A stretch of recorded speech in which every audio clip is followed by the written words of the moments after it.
Oh, what is up? And welcome to another tutorial. Today I'm going to be showing you a very simple trick. It's basically retargeting animations that you download from Mixamo. So you can just download an animation and then retarget that animation to your character. Alright, so I'm going to show you how to do this. So we're going to be using two websites to achieve this today. The first website is Rokoko, but we're going to be using it for a different purpose today, just for retargeting. And then all the animations that we're going to get are from Mixamo. So they're free. You just sign up, log in, and you can just download characters and animations. The first thing you want to do is go to Rokoko, go to 3D software, and go to Blender. And then after that, you just want to click on the download plugin. And from here, you're just going to click download. I've already done that, so I don't have to do that again. And then once you're done with that, you're going to install this plugin into your Blender. And then you're going to go to Mixamo. And as you can see, we already have this character selected over here. But what we want is get her into a T pose. You just want to select the T pose, and you want to download this with the skin. So basically that's just downloading your character, and hit download, which I've already done.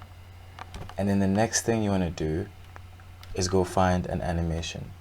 I searched for the dance twerk animation right here, and I downloaded that as well. Okay, so now that you have your files, we're going to go into Blender and I'm going to show you how this works. Okay, assuming you've already installed your add-on, you want to go to Rokoko, and there's a couple of stuff here, but we're just going to focus on the retargeting. Alright, so you're going to close this and just open up the retargeting. Okay, and then we want to import your character. And as you import your character, make sure you click on armature, automatic bone orientation. So I'm gonna first not do it and show you what the difference is. Okay, cool. So there's our character, and I'm just gonna move it to the side a little bit. Okay, cool. And I'm gonna import again and FBX. Okay, so select the same character, armature. This time click automatic bone orientation and import FBX. And if I just go to wireframe, you can just see the difference here with the bones. These ones have a weird orientation, like the legs are pointed up, these are pointed up, but over here you can see they actually follow the body structure. And I think this is going to help make things a lot easier along the way, so just remember to do that. Okay, so we'll delete this character. Okay, and we have this. Just move to the side, and now we're going to import our animation. Alright. Oh, sorry. So now you want to select your animation. So I selected this dancing twerk. I downloaded it without the skin, and you'll see just without the character, because I just want the animation. And you want to do the same thing here. Make sure automatic bone orientation is selected. Import FBX. Okay, great. So if I hit play now, you see this person is dancing. Let me go to solid view so it plays quicker. Alright, there you go. You got this bone right here twerking, and you can see all the keyframes. And we can just extend that. Let me just say 4 something frames. So now we have our animation. And now what we want to do is remap this animation to this character, which is pretty simple. First, you're going to go to your Rokoko add-on. In the retargeting section, you'll see source. You're going to click on that and then highlight your source animation. And then you're going to go to target and make sure you select the armature. And then you want to build bone list. There's your bone list and retarget animation.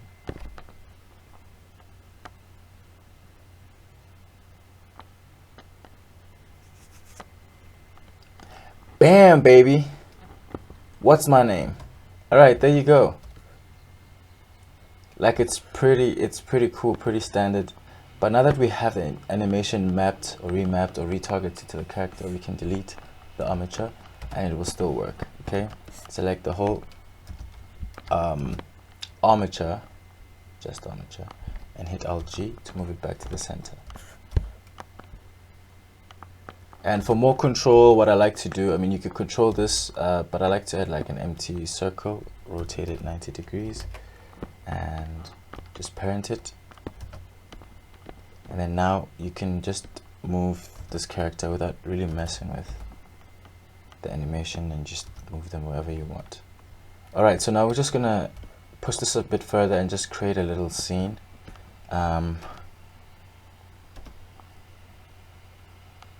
Okay, there we go, there she is right there. Alright, so this part may be a time lapse because it's just pretty standard. I'm just going to be creating a scene, so there's nothing really nothing to do with this tutorial at this point. This is just like some additional stuff that you'd like to do maybe.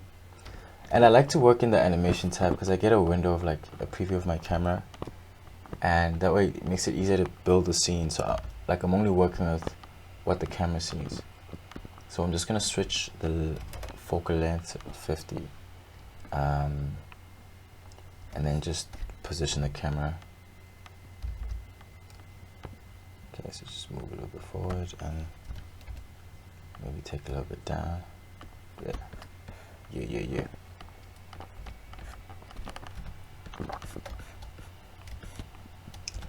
Okay, here, extrude. We're going to create a background site, just like, you know,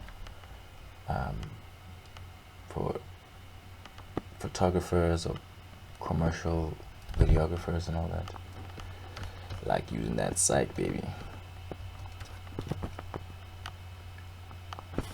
Okay, yeah, this part is really up to taste. You know, I'm not using any real reference with this, but I'm gonna link in the description basically the tutorial that I watched to get this concept. Yeah, but it's pretty standard, so I'm just gonna really like hammer this quickly. So we have, I'm just gonna create like a psych background light like this.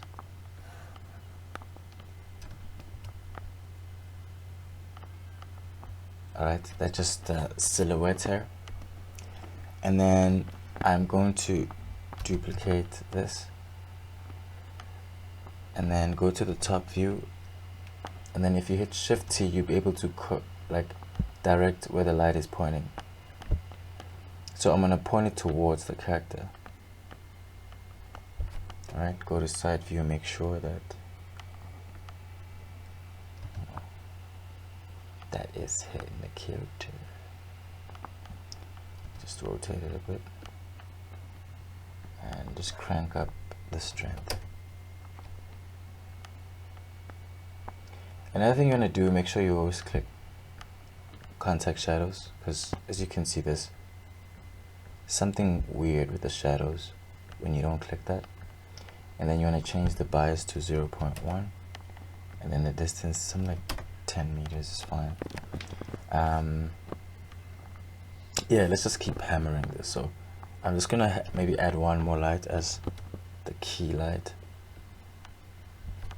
So just Alt R to clear rotation, go to the front view, rotate it -45, go to the top view and rotate it also -45. So it's at a Rembrandt angle.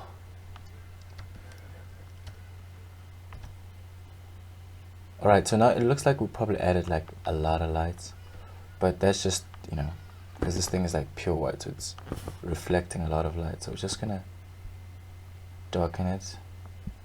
We can go all the way black and make it reflective, but let's just see, because sometimes you might catch some of the reflections of the lights like that. So yeah, I guess it depends on the taste. So we're just gonna darken this since we're not gonna go all the way black. And I guess it's good to keep it like a neutral color, because now you can just use the light to change the background. maybe may scale it up on the X so it's a bit of a wider spread, and then increase the strength maybe 250. Yeah.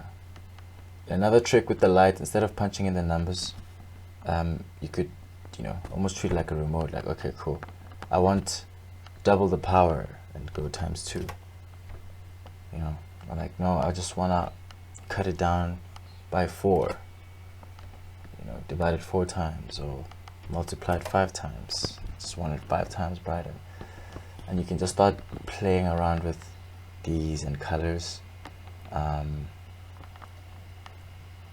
Yeah, I found that a lot of red and blue looks good on like skin, so depending on the vibe.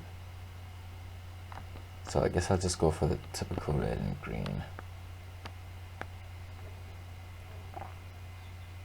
Or maybe a bit more cyan, more blue.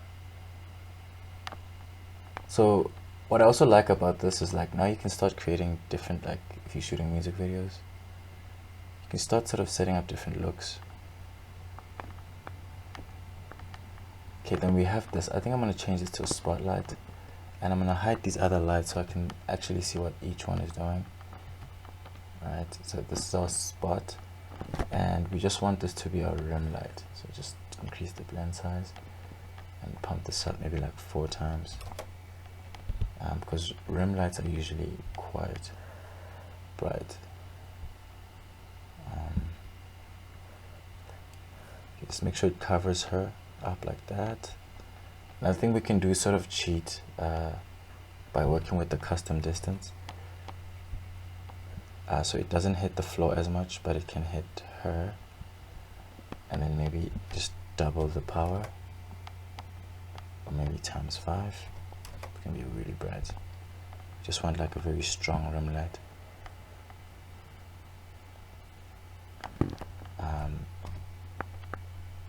Maybe even moving forward. Yeah, like that.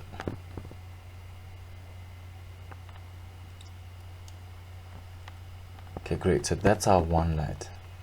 I'm gonna bring everything back, and then just work on the, so hide this one, just work on the key light. And with this I might do the same thing so we don't have a lot of spill, so maybe like set it to a spot, increase the blend size, and usually for a key light you want to soften it, so I'm going to soften this a bit, so then we have a strong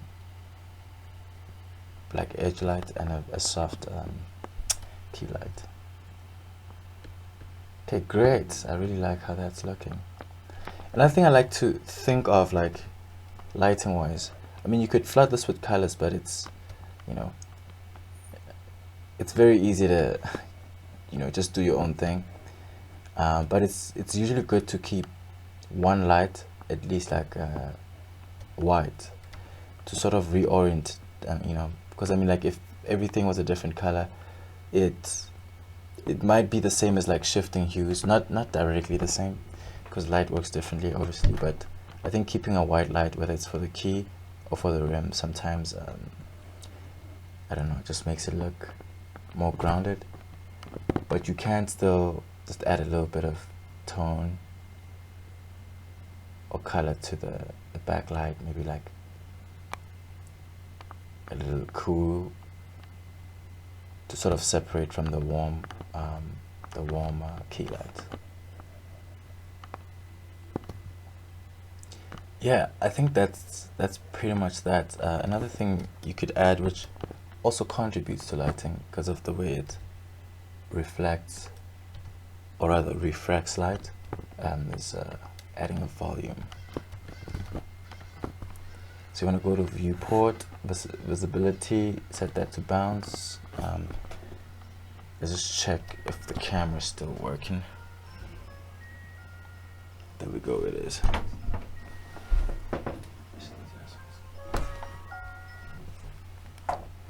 Okay, great. So that's working nicely.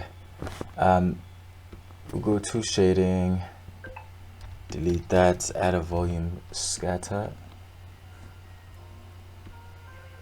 and density to 0.01, and anisotropy to like 0.5 or 0.6, and then that gives this nice little hazy look, which is really nice. And I'm seeing there's a light above. I think it's way too close, so I'm just gonna move it slightly up.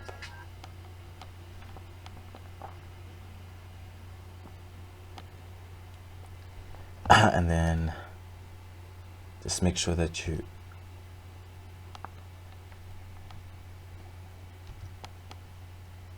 kind of get back that rim or that same lighting. I think I might just leave it there. That halo, it's okay with me. Like,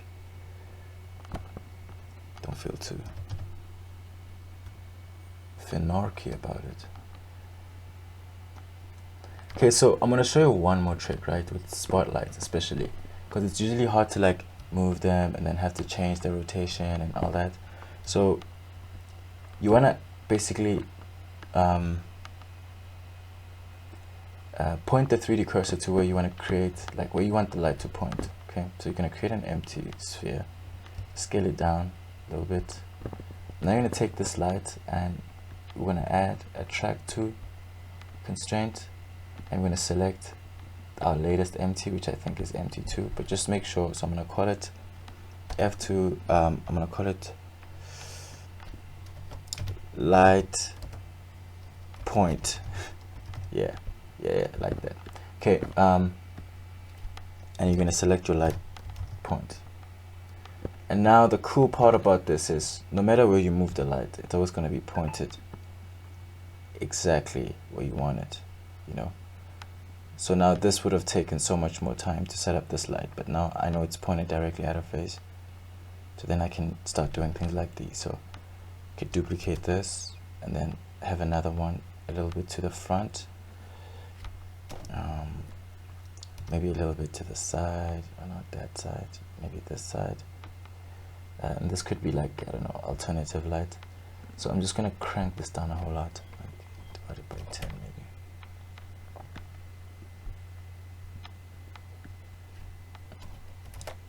maybe. By 2. Okay, cool. I like it. Okay, cool. Alt H to bring back the other lights.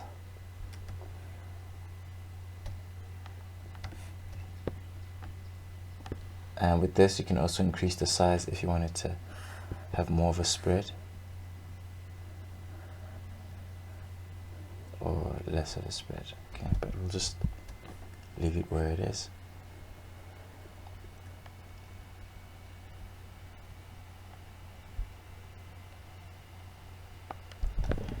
All right, I think that's pretty much it.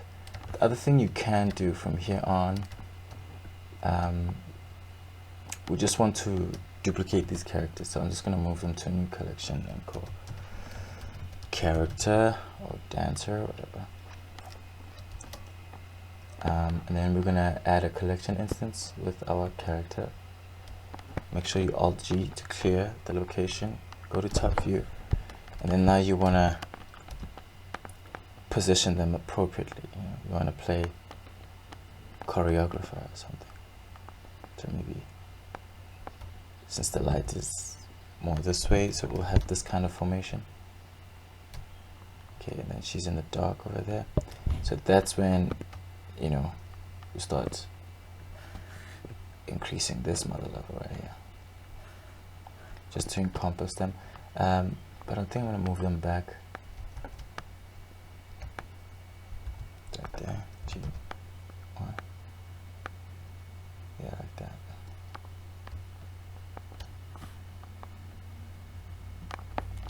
And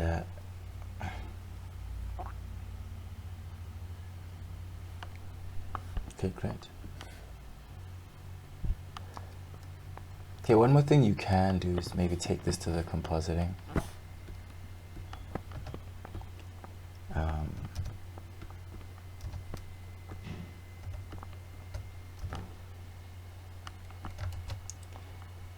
And then I like to add lens distortion.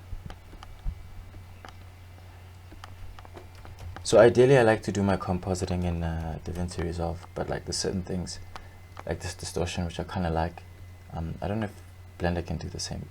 I mean, DaVinci Resolve can do the same thing, but I think that's pretty cool. And then another thing I do is add like a glare node, but the haze is already creating like enough of a glare for me, so I'm happy with that.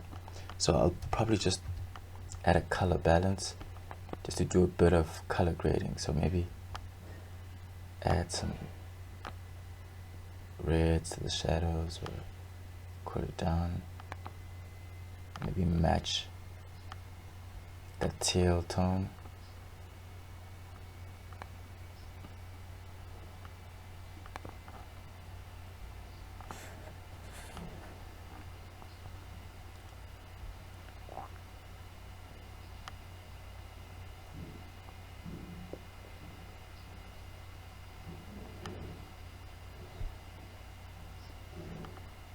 Yeah, I'm not gonna go too ham with this.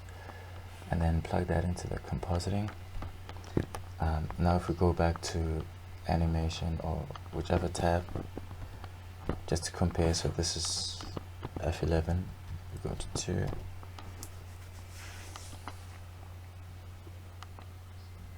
Okay, I'm not seeing any changes, so I don't think this thing was plugged in, was it? Yeah, it is.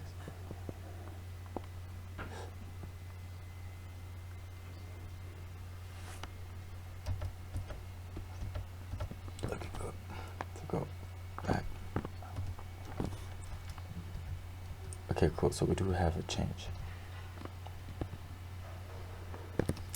But I'm going to switch this a little bit, because I don't know about the green per se.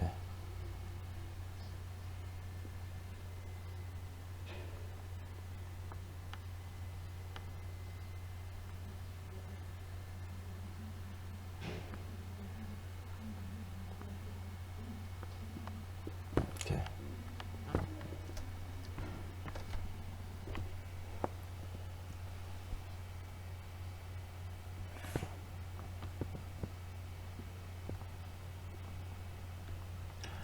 Alright, cool. Just one more thing, just with the lighting, because I see that, so I'm going to grab this and this, go to the top view, duplicate it, and then put it right there. Select this guy and then just move it around to make sure that we are lighting all the characters. I want to do the same thing.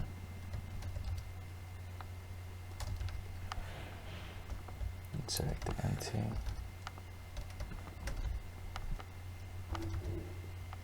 Duplicate it on the X like that. And then I might move this one to the side, the other side. Yeah.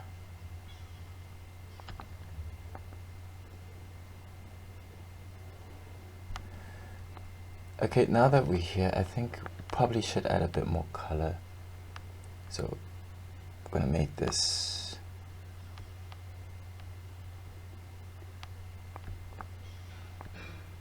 a complementary color.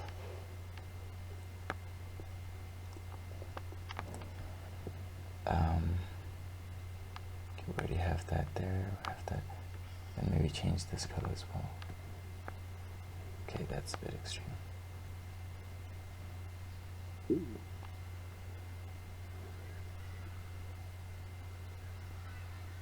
Okay, now I'm just going to leave that, not do too much. Go to top view, G to the,